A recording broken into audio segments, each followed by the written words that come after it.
I'm maybe a bit of a contrarian in this. I don't think the new normal is going to be very different than the old normal. I mean, obviously, I think hybrid working is here to stay.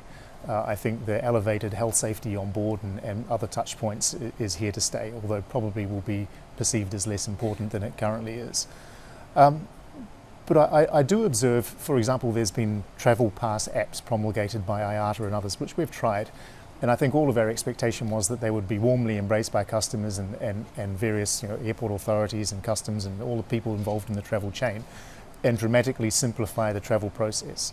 What we've actually found is that there's no substitute for a hard copy document, and people are still printing out all of their documents. They want to have something tangible. They want to be able to present something to whoever they're interacting with. But have you, in a sense, adopted any kind of strategy where you could digitize that and perhaps people upload their documents with you? The ability to digitize all of those documents is there.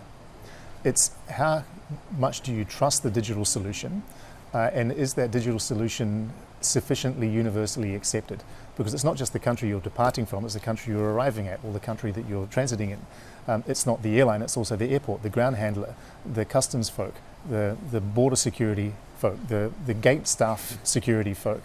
When you multiply that by every country in the world, there are so many parties that need to align on common standards or common technology or common privacy standards.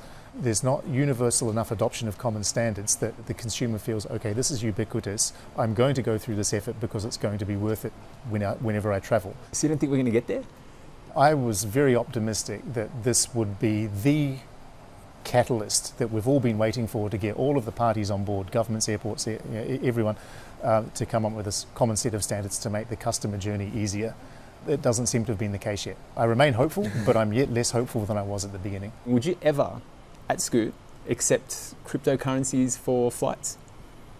Ever's a very long time, but certainly not at this point in time. It's the volatility that for us, or for me, is the concern.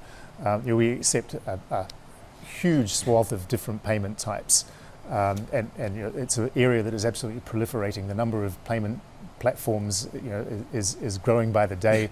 The diversity of what constitutes the payment ecosystem in one country is very different than another country, and just keeping pace with that is challenging enough. We don't really want to add crypto to the mix because at the moment it's just too volatile.